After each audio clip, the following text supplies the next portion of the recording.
we are going to talk about Ahsoka. Spoilers. So if you have not seen Ahsoka, episode 5, then don't watch this segment because this is going to be something that we need to talk about here. That said, there's your spoiler warning, Ahsoka spoiler warning. We're going to talk about how should collectors approach buying characters from the Ahsoka line, because I think what probably could happen is maybe similar to what happened with No Way Home. Remember, a lot of the No Way Home figures came out, and then they were like, oh, we put out Green Goblin, but here's Hobo Goblin. And then we put out Spider-Man, but here's that new red and blue suit that you really want. And that came out months later, right? So this could be something that they do with Ahsoka. And now, again, spoilers, we have an Ahsoka the White, which is now to be coming pretty soon. And then we have some other stuff too that I want to show real quick, like this. Okay, so we're talking spoilers, right? Look, this Ahsoka line has a lot of potential to be a deep line. And people love Star Wars, especially right now. Star Wars is hot. People are all aboard the Dave hype train. Let Dave cook, right? That's pretty much what they want. And they have pretty much been very clear about that to fans. And this Anakin scene, dude, I texted Kiko about this, so he can confirm this. Hayden Christensen is fucking athletic as hell and amazing with a lightsaber.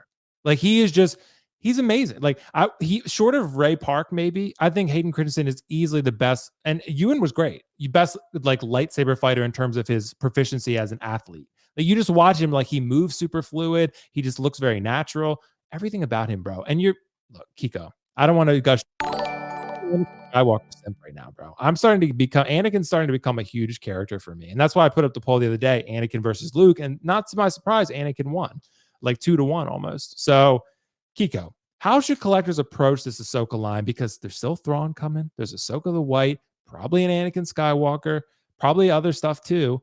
What should collectors do here with this line? I'm not going to ever tell anybody anymore, as I said, to wait on something if you see something that you do want, because we just don't know. And I do want to say shout out to Nick Gillard, who is the choreography expert from the prequels, who made Hayden Christensen who he is. And I mean, for those people, spoiler, that watched that duel and they're like, member berries, I don't care, Star Wars is dead. What do you want at this point? Right. What more do you want? You literally have Anakin Skywalker beating the piss out of people. And can I talk about the show just for a quick second? Yeah, dude. Like one of the coolest things is like and for all the shit they gave Hayden for, dude can't act, dude cooked on episode 5 because I think he got the direction that he needed. Because here's the two things that stood out to me is his flip of a switch between good and evil as he needed it. And one of my favorite parts is when they go and they're in the Clone Wars and Ahsoka says, "This is the Clone Wars." He's like, "Yeah, no kidding."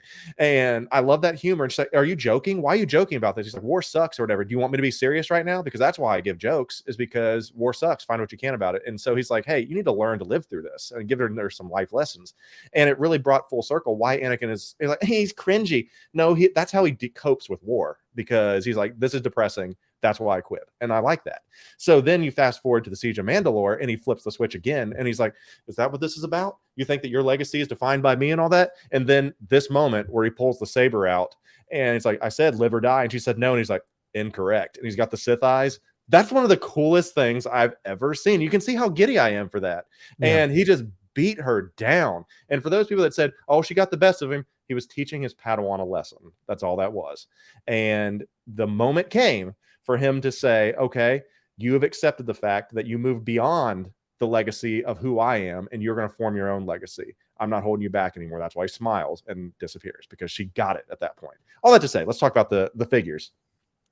I don't know what you do, because if you're going to miss on something, I'm not going to say don't get something, but everyone's like, I want those Mandalorians. I want more clone troopers. A lot of them just sit, though. I mean, how many? I'm afraid they're like, I mean, think about the little Mandalorian Praetorian guards and the Maul Gideon and all that stuff. I don't know. I mean, would I want to see Ahsoka the White? Yes, day one pre-order, absolutely. Shin, Balin, day one pre-order, absolutely. I don't know if I want to see clones from this, honestly. I don't know if I want to see that at all. Give me a couple main characters. At the most, give me Huyang. That's the weirdest I want to go. Don't go any further than that. Okay. So, but Anakin, you're in for sure. I will take another Anakin, sure, but Yeah. I already have them all, other than the artisan or whatever. Anybody out there want to sell me their artisan? I talk about that. Eventually it's gonna happen, bro. So yeah, just because if they can give me a USB saber, a red USB saber, all in.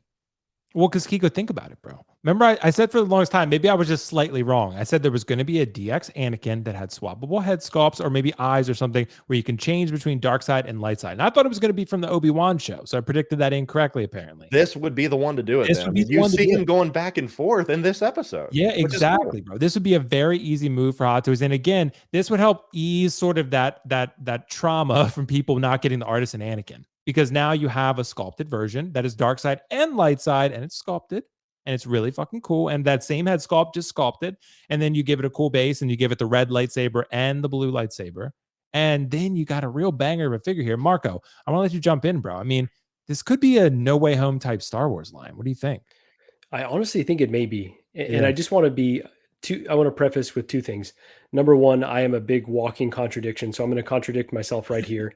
Number two, Kiko's definitely going to request that I never be invited on the show again. But, so I think Hot Toys is going to go all in on this line based on the reception that I've seen.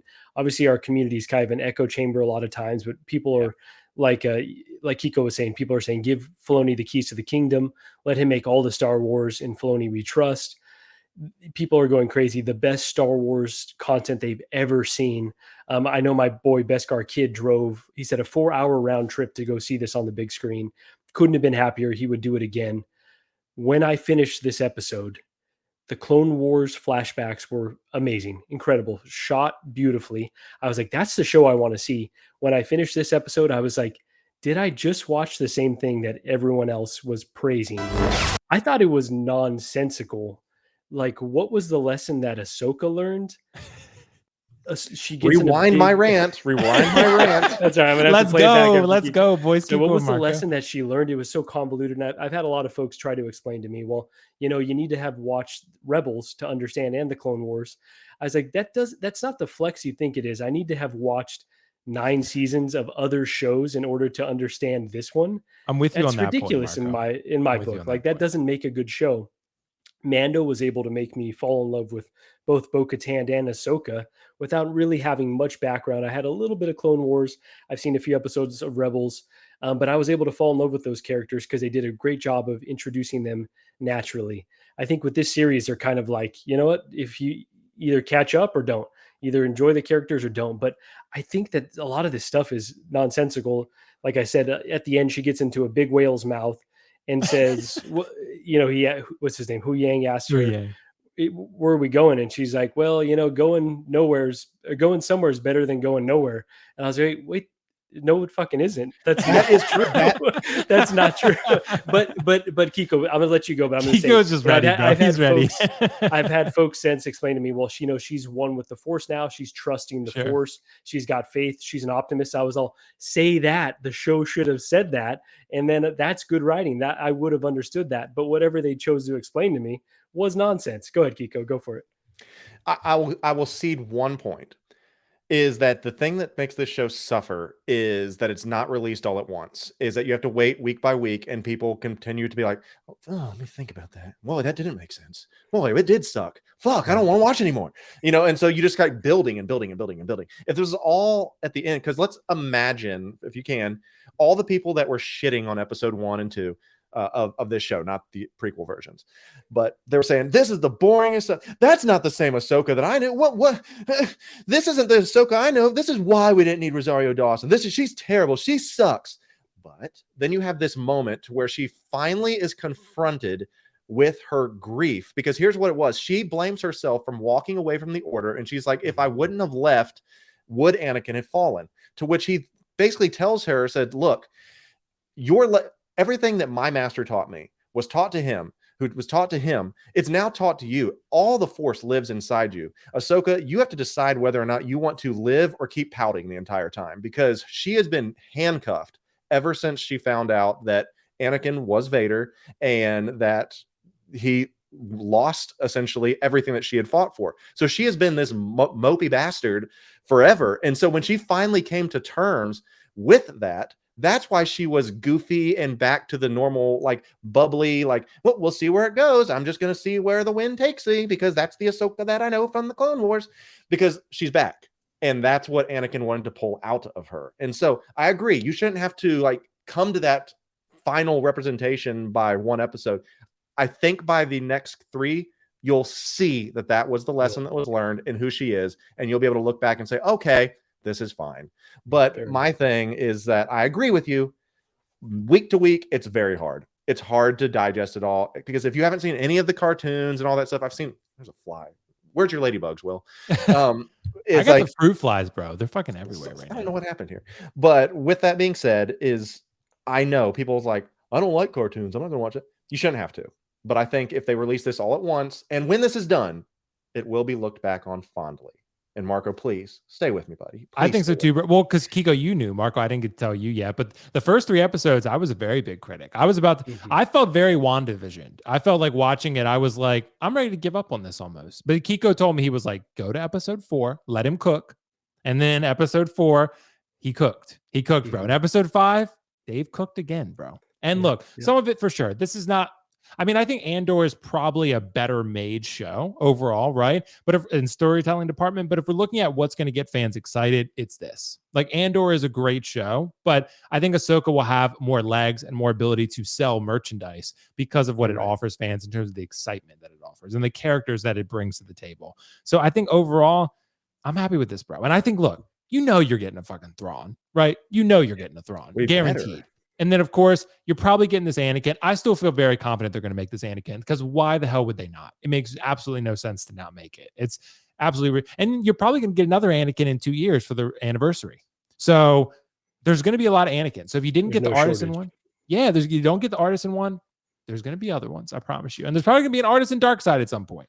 So, just keep your eyes peeled for that one. But yeah, man, episode 4 and 5, I get where you're coming from, Marco. I do understand. I do agree with the philosophy. You shouldn't have to go watch 6 seasons of Rebels or whatever to go know what the fuck's going on. And I get it's a sequel. I get that. But still, like, I could go, like, I've told people, I saw Avengers 1. I don't think I'd seen any other Marvel movies before Avengers 1, and I fucking loved it.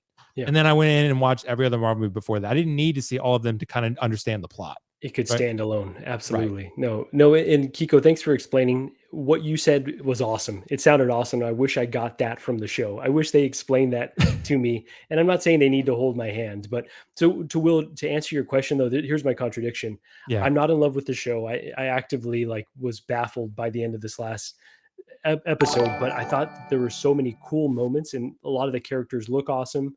I want to like this stuff. I'm probably going to get at least 3 figures from this line. So even from a show that I don't necessarily love, I think there's enough content here that, a lot of collectors are going to go pretty deep. And I think they could give us, many, many figures from this. Like you said, Thrawn, I'd be very interested in the Thrawn. So hoping it all makes sense by the end of the series here. So sorry to go on my rant here, but I just wish I loved it more, bro. And dude, Marco, that scene with Vader though, with him sort of changing in between Anakin and Vader, amazing, that was pretty cool. Amazing.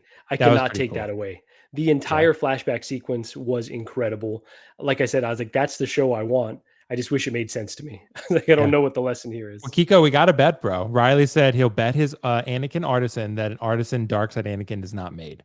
So Kiko could get Riley's if he loses. So I think they're going to make one, Riley. Say it one more time. What is he saying? He's saying that if they make an Artisan Anakin Darkseid, he will give up his Anakin currently to you. Okay. So there's nothing. I'm out essentially. So I don't know if you need to bet something, but I think they're gonna make one, bro. Why would they not? I don't know why they wouldn't. Like, it's it's coming, 100%. I think it's got to be personally, but maybe, I don't know. We'll see, guys. Let us know what you think about that fly. By the way, it's on my finger. I caught it. That was impressive. With your hands. I know. I was like, wow. That's some Jedi. Let Ahsoka teach you that. Yeah, exactly. That's the lesson she learned, Marco, at the end of the episode. That's the lesson. Yeah, that's it. So yeah, Kiko's learning that live on the stream. So Kiko will never be Karen Collects ever again. Correct. I'm about to go jump in a whale and go off to go get some dinner. It's better to go somewhere else than to go nowhere at all, right? That's naturally. Yeah, that's what he said. And I believed him.